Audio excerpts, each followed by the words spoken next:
ராசி இந்த 2025 இருந்த சனி பயிற்சி பலன்கள் எப்படி இருக்க போகுது மகரத்துக்கு? சார் வெச்சு செஞ்சிச்சு சார். பாத சனி எங்களுக்கு அவ்வளோ தொலைகளை கொடுத்தது. இந்த 7 சனியில் நாங்கள் படாத அசிங்க அவமானமே இல்லை.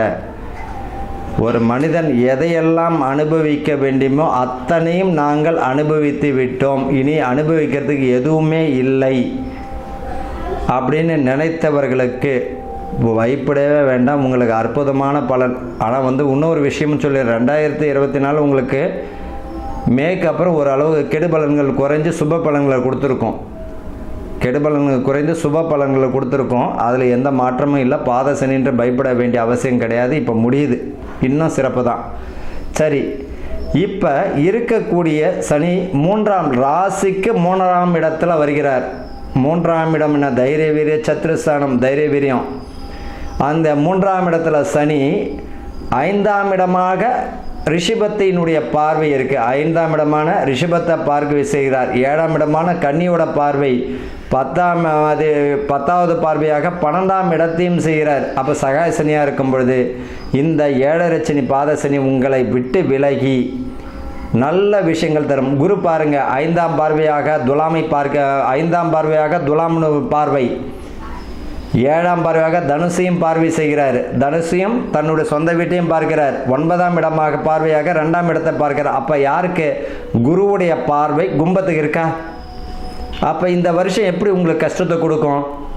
புதிய தொழில் நல்ல மாற்றத்தை கொடுக்கும். ஏற்கனவே பார்த்த தொழிலில் நல்ல மாற்றத்தை கொடுக்கும். வேலையே இல்லாதவங்களுக்கு இப்போ வேலை கிடைக்கும். புரியுதுங்களா?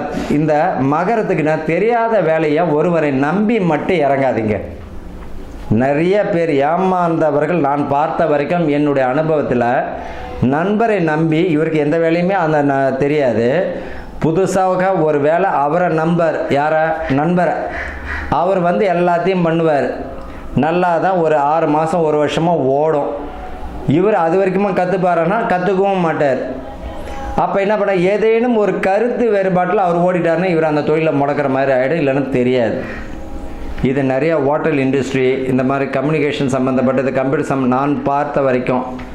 அப்போ முழுமையாக ஒரு தொழிலை செய்யணும்னா அந்த தொழிலினுடைய அனுபவம், அந்த தொழிலை பற்றி முழுமையாக உங்களுக்கு தெரியும்னா இறங்குங்க. இல்லை ஒருவரை நம்பி நீங்கள் இறங்குறீங்க அப்படின்னம்னா அதுக்கு நீங்கள் தான் பொறுப்பு. புரியுதுங்களா? அப்போ மகர ராசிக்கு 7 சனி விலகிட்டாலும் யார் நல்லவர் யார் கெட்டவர் யார் எப்பேற்பட்டவங்கன்னு காட்டி கொடுத்துடுவார். காட்டியும் கொடுத்துருவார். கவலைப்பட வேண்டாம்.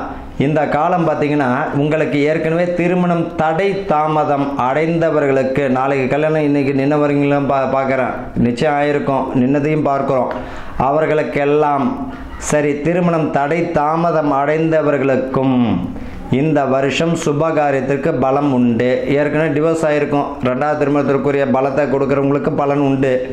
நீங்கள் இந்த மகரத்தை பொறுத்த வரைக்கும் ஒரு விஷயத்தை புரிஞ்சுக்கணுங்க. மகர ராசியை பொறுத்த வரைக்கும் குரு என்ன செய்கிறாரு? தனுசு வீட்டையும் பார்வை செய்கிறார். குரு எதை பார்க்குறாரு? மகரத்துக்கு தனுசையும் பார்வைகிறார். அப்படின்னு இருக்கும்போது உங்களுக்கு குருவுடைய பலன் கிடைக்குமானா கிடைக்கும். என்ன கிடைக்கும்? கண்ட்ரோல் பண்ணுவார். இந்த தேவையில்லாத செலவு, தேவையான செலவை மட்டும் பாரு, எச்சரிக்கை. அதையும் மீறி போகிறது யாருடையது? உங்களுடையது தான். அப்போ இந்த மகர ராசிக்கு கவனம் ரொம்ப தேவை. அட்வைஸுக்கு சரியான நபரை தேர்ந்தெடுத்துக்குவாங்க. யார் சரியான நபர்னால் நம்ம குடும்ப உறுப்பினர்கள். இன்னொன்று, குடும்பத்தில் உள்ளவங்களே பார்த்திங்கன்னா சில சமயங்களில் பாக பிரிவினை பங்கு வந்தவங்களும் இந்த வருஷம் மகரத்தில் பார்க்குறோம். சொத்து பிரிஞ்சு போகிறது, சொத்து மற்றவங்களோட கைமாறி போகிறது எல்லாமே பார்க்குறோம். அதை எல்லாமே சுமூகமாக முடிந்து உங்களுக்கு தேவையான பாக்கியம், தேவையான சொத்து உங்கள்கிட்ட கிடைக்கும். அதே போல் சட்டத்துக்கு புறம்பான எந்த தொழில் நீங்கள் செய்தாலும் மாட்டிப்பீங்க. சட்டத்துக்கு புறம்பானது, ஒருவருக்கு கெடுதல் செய்யக்கூடிய தொழில் எது செய்தாலும் தொல்லையை மட்டும்தான் சந்திக்கணும். நேர்வழியில் போகிறது நல்லது. புரியுதுங்களா? கவலைப்பட வேண்டிய அவசியம் இல்லை. அதே நேரத்தில் வாடிக்கையாளர் அதிகமாகுவாங்க. ஏற்கனவே பார்த்திங்கன்னா இந்த சலூன் கடைக்காரங்க, டீ கடை வியாபாரிகள், ஹோட்டல் இண்டஸ்ட்ரி வச்சுருக்கவங்க, உணவு சம்மந்தப்பட்டது. அதே போல் வாடிக்கையாளர் நிறைய பேர் வருவாங்க. உங்களிடம் வித்தைகள் கற்றுக் கொடுத்த குருக்கிட்ட போய்ட்டு ஆசீர்வாதம் வாங்குறது மிக சிறப்பு. வித்தைகள் கற்றுக் கொடுத்த குருக்கிட்ட ஆசீர்வாதம் வாங்கிட்டீங்கன்னா தொழிலை இன்னும் டெவலப் பண்ணி கொடுக்கும். அதே நேரத்தில் பார்த்திங்கன்னா உடல் உபாதைகள்லாம் பார்த்திங்கன்னா சின்ன விஷயமா இருக்கும். இந்த நீரிழிவு சம்மந்தப்பட்ட நோயாளிகள் பார்த்தீங்கன்னா எதனா ஒரு இடத்துல புண்ணு இருக்கும், கேர்லெஸ்ஸாக விட வேண்டாம். கொஞ்சம் கவனமாகவும் ஆரம்பத்திலேயே ஒரு கருப்பாக இருக்க புள்ளியாக இருக்கலாம் மருத்துவம் பார்த்துக்கிறது ஆரம்பத்திலேயே அதுக்குரிய தீர்க்கக்கூடிய வலிமை தந்துடும். தேவையில்லாத பழக்க வழக்கங்கள் இருந்ததுனாலும் விட்டு ஒழிஞ்சிருங்க. ஏன்னா இனிமேல் வந்து நல்ல விஷயங்கள் நிறையா கிடைக்க போது அதை பயன்படுத்திக்கணும். அதே போல் திருமணம் தடை தாமதம் அடைந்தவர்களுக்கும் இரண்டாவது திருமணம் பாக்கியம் கிடைப்பவர்களுக்கும் இந்த வருஷம் அற்புதமான இருக்கும். மாணவர்களுக்கு கல்வியில் நல்ல முன்னேற்றம் கிடைக்கும். அதே போல் ஐடி துறையில் அவர்களுக்கு பதவி பணி உயர்வு இடமாற்றம்.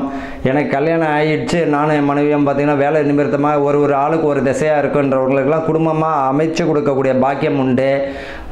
வீடு பார்த்திங்கன்னா அமையக்கூடிய நிரந்தரமான வீடு கிடைக்கக்கூடிய பாக்கியம் உண்டு. ஏற்கனவே போகியத்தில் இருந்தவங்களுக்கு அந்த வீடை ஓனரே பார்த்து நீங்களே வாங்கிக்கிறீங்களான்னு கேட்டு அதை நீங்கள் வாங்கக்கூடிய அந்த மதிப்பும் உண்டு. ரியல் எஸ்டேட் துறை வீடு கட்டி வாங்குறவங்க நல்ல லாபம், வாங்குறவங்களுக்கு ஒரு நல்ல லாபத்தை தான் கொடுக்கும். அதே போல் பார்த்திங்கன்னா ஒரு விஷயம் என்னென்னா, கடன் வாங்கும் போது மிக மிக கவனம். லோன் போடுறீங்க அப்படின்னா கவனமாக இருங்க. தேவையில்லாத லோனை போட்டுட்டு தேவையில்லாத விஷயங்களை பணத்தை விரயம் பண்ணிக்க வேண்டாம். அசட்டான ஒரு பொருளை வாங்கிக்கிறது அது சுபமான விஷயத்துக்கு நல்லது. கூட்டு தொழில் பண்ணுறவங்க உங்களை நம்பி நீங்கள் அந்த தொழிலில் இறங்குனீங்கன்னா குட்டு. மற்றவங்களை நம்பி நீங்கள் தொழிலில் இறங்குனீங்க அப்படின்னா உங்களுக்கு பாதகம் தான். என்னங்க அது 7.5 சனி தான் எனக்கு முடிஞ்சிடுச்சு, என்னுடைய டியரஸ்ட் ஃப்ரெண்டு, என்னுடைய இவருக்கு நல்ல நாலேஜ் இருக்குது, அதில் இருக்குது, எல்லாம் இருக்கட்டும். உனக்கு அந்த தொழிலை பற்றி தெரியுமா? உனக்கு முழுமையாக அந்த தொழிலை பற்றி தெரியுமா? தெரியாது. அப்படி திடீர் இப்போ இன்றைய காலம், இன்றைக்கி இருக்கக்கூடிய மனிதர்களுடைய மனநிலை நாளைக்கு இல்லை. நாளைக்கு இருக்கக்கூடிய மனிதர்களுடைய நிலை பார்த்திங்கன்னா மாறலாம். அப்படின்னு இருக்கும்போது ஒரு தொழிலை மற்றவனை நம்பி தொழில் தொடங்குற நீ, அப்புறம் நாளைக்கு அவர் விலகிட்டார்னா அந்த தொழிலை எப்படி திறமையாக செய்ய முடியாது. என்ன காரணம் அப்படின்னா, மகரத்திற்கு 7.5 சனி விலகிட்டாலும் உங்களுக்கு 8ஆம் இடத்துல இப்போ இப்போ பார்த்தீங்கன்னா உங்களுக்கு என்ன, அந்த பாதகத்தை தான் தருவார். பாதகத்தை தரும்பொழுது எப்படி உங்களுக்கு நல்ல பலனை கொடுக்கும்? கொடுக்கக்கூடிய வாய்ப்பு தராது. 6ஆம் இடத்துல வரக்கூடிய குரு எப்படி ரூண ரோக சத்ருஸ்தானம், கடனையும் கொண்டு வந்து விட்டுருவார். தேவையில்லாத அவரை நம்பி கடன் வாங்கிட்டு கடனை அடைக்க முடியாமல் ஆடும். 6ஆம் இடத்துல மிதுனத்தில் வரக்கூடிய குரு சுப பலனை தருவாருன்னா உனக்கு விரைத்தை தான் கொடுப்பார். அங்கே இருக்கக்கூடிய குரு காப்பாற்றுவார்னா செய்ய மாட்டார், ஏன்னா நீயே போய் விழுந்துட்ட. ஆக மொத்தத்தில் கவனமுடன் எச்சரிக்கையுடன் மிக அற்புதமான பலன்களை அனுபவிக்க வேண்டியவர்கள் இந்த மகர ராசிக்காரர்கள் அன்பர்கள் மட்டுமே. ஆக மொத்தத்தில் இவர்கள் கவனமாக இருக்கணும். கவனமாக இருந்தீங்கன்னா லாபத்தை பார்த்துடலாம், கவனமாக இருந்தீங்கன்னா நல்ல விஷயங்களை அனுபவிக்கலாம், கவனமாக இருந்தீங்கன்னா தேவையான பாக்கியத்தை கிடைச்சிடலாம். ஆக மொத்தத்தில் இவர்களுக்கு அற்புதமான வருஷமாக தான் இருக்குது இப்போ வரக்கூடிய சனி பெயர்ச்சி பலன்கள். வாழ்க ஆனந்தத்துடன்.